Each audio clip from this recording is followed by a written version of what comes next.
Right now on 13 News at 6, federal prosecutors charge another superintendent from the Upper Big Branch mine in connection with the deaths of 29 miners. And who should decide whether your kids get vaccinated? Some parents believe the decision is theirs. We'll take you to their rally at the state capitol. Plus, we're back in Clay County, where the commission is telling the sheriff to put his deputies back on the road. We'll show you both sides tonight in a live report. Good evening, I'm April Kaull. This is 13 News at 6. All right, Spencer, thank you very much. The Clay County Commission wants to force the sheriff there to start enforcing traffic laws again. This after a letter sent last week said he was done because of safety issues for his deputy. Today, we have new developments. The county announced it's working to either get the sheriff back on the road or find someone else who will get on the road. 13 News reporter David Iverson joins us from our Charleston studios with the very latest. David? Yeah, April, the county is sending a letter into those today. April? All right, David, thank you very much. Appreciate that report tonight. We do have continuing coverage. We wanted to know how people in Clay are reacting to the news. So we talked with several people in the area, and they tell us it's very divisive. I'm not scared, but it does make me a little mad. I think they're acting like kids. If the magistrates ain't going to stand behind them on what they make their decisions on, I mean, it's not even right for them to be out there doing it. We did speak with people who had criminal cases dismissed. They say they don't have any faith left in the system. Federal prosecutors are now charging a second person in connection with the deadly explosion at the Upper Big Branch mine. Massey Energy Mine Superintendent Gary May is named in what's called a federal information. That's considered a signal that he's cooperating with prosecutors. The April 2010 blast at the UBB mine killed 29 men. The only other criminal defendant so far is the former security chief, Huey Stover. He's awaiting sentencing for lying to investigators and trying to destroy documents. Police say they have their man after a robbery this afternoon in St. Albans. The victim said he was walking near 4th Avenue when Sammy Carper came up, pulled out a knife, and demanded money. When the victim said he didn't have any, Carper reportedly put the knife away and then walked off. The victim called police, and officers were able to track down Carper, arrest him, and charge him. 5 Mason County schools were on lockdown throughout today after a robbery happened at a nearby post office. The Apple Grove post office was robbed at about 10 o'clock this morning. Sheriff's deputies put Ashton Elementary School on lockdown just as a precaution. But as the case developed, Superintendent Suzanne Dickens told us that 4 more schools were added to the list of lockdowns. Police are looking for a white man wearing a gray hoodie. He reportedly drove away in an older white vehicle heading south on Huntington Route 2. This is something that we take very seriously because it impacts the post office. It obviously impacts the community. We very much would appreciate the community's assistance. Again, the post office is offering a $5,000 reward for information that leads to a conviction. The community is being urged to call the Mason County Sheriff's Department with information. Here's the number. It's 304-675-3838. Let me give that one more time. 675-3838. Now, the other schools on lockdown this afternoon: Point Pleasant Intermediate and Primary, Beale Elementary, in addition to Ashton Elementary, and Hannon High School. We'll continue to keep you posted on this one.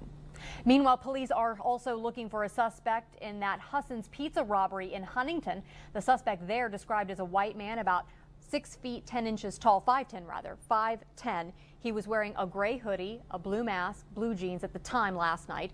Police also say the suspect was carrying a silver handgun. Now, we have another phone number for you here. If you have information on this robbery, call the Huntington Police Department. That's 304-696-4470. A man is under arrest after a deadly stabbing in Boone County. It happened on a road just a couple hundred yards from an elementary school in Jeffrey. Chief Deputy Chad Barker told us that Brian King of North Carolina was arrested for the murder of Roy Gillum. Barker says the two got into a fight at about 2:30 this morning and King stabbed Gillum in the chest. The victim died later at a local hospital. King is charged with second-degree murder. Now from the West Virginia legislative session. To vaccinate or not to vaccinate. It's a choice that many parents believe they should decide for their own children. This morning, they came together to rally at the state capitol in support of Senate Bill 50. It would give them that choice. 13 News' Gil McClanahan is live at the state capitol in Charleston tonight with more on that. Gil, good evening. Good evening, April. The legislation that you to rest here in West Virginia. Live here at the state capitol, Gil McClanahan, 13 News. All right, Gil, thank you. Still ahead here on 13 News at 6, spring. It's getting just a little closer, and we're showing you how to get a jump start on the garden season with your own cold frame. That's coming up next. We have a mixed bag of everything. Big warm-up. And now, more local coverage from the 13 News Frontier Communications Studios. Welcome back to 13 News at 6. A downtown Charleston landmark is going to be demolished maybe as soon as spring. City National Bank plans to raise the Rose City Press building to make room for parking for the downtown branch. Development efforts in the building just never took hold after that business was sold and moved out in 1999. It's the time of year when a lot of gardeners are trying to get their hands just a little dirty again, and the WVSU Extension Service wants to help. It's holding a series of workshops to help gardeners get a head start on the growing season. Experts are explaining to the green thumb crowd how to construct and properly use cold frames, little structures with transparent roofs that protect small plants from the cold and the frost during the early spring. We're also hoping that they'll gain a little bit of knowledge of how to do some season extension for their vegetable gardening in their backyard. The great thing that's happening with today's workshop is that each of the participants are getting to take home an actual 2-foot by 4-foot cold frame to use in their own gardens. If you'd like to register for one of those future workshops at West Virginia State, just call the Extension Service there. It's 304-766-4288. Authorities all across our area are joining forces to sweep the streets of prescription pills. After more than 20 pounds of pills were collected through the prescription pill drop box that was set up at the Greenbrier County Courthouse, 3 other sheriff departments are following suit. In Raleigh, Monroe, and Summers County, sheriffs announced Tuesday the installment of boxes in their counties.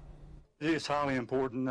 They're running our children's lives. They're running everybody's lives, and we have been very hardworking in trying to get all these drugs we can off the street, and we have been rather successful at them.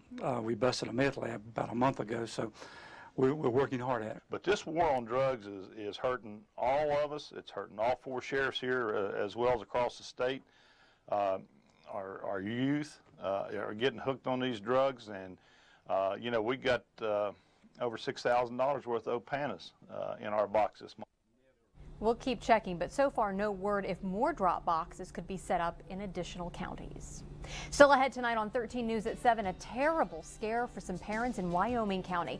They say they found a razor blade in the foot of a brand new sleeper that they bought for their baby daughter. Wow. We'll have their story and their warning for other parents. That's coming up for you tonight on 13 News at 7. But next here on 13 News at 6, as you can see, a little overcast today, but a really nice and warm day is coming up before the end of the week. Spencer's in next with your Storm Tracker 13 forecast. Storm Tracker 13. The University of Charleston Student Union Ballroom looked a lot like the United Nations today. The UC's Office of International Programs is celebrating the diversity of its campus with an international expo. The students from at least 17 countries set up booths so they could share their heritage with the public. The University of Charleston student body, by the way, includes more than 100 international students representing 29 countries. Really interesting. Yeah, absolutely. You don't even know that there are so many different cultures right here in our own backyard. There are, absolutely. And there are several different weather models, all of them kind of pointing toward rain right now. Well, yeah, we have the rain right now. And plus, you're talking about being in the backyard. Tomorrow, you can be in the backyard at 67 degrees. Isn't that incredible? But yeah, we're tracking some showers and storms right now, so stay tuned. More on that at 7. I will look forward to tomorrow. Yeah. That's going to do it for us here on 13 News at 6. Don't forget, the evening news is coming up next, and then 13 News at 7. Have a great night. For more news,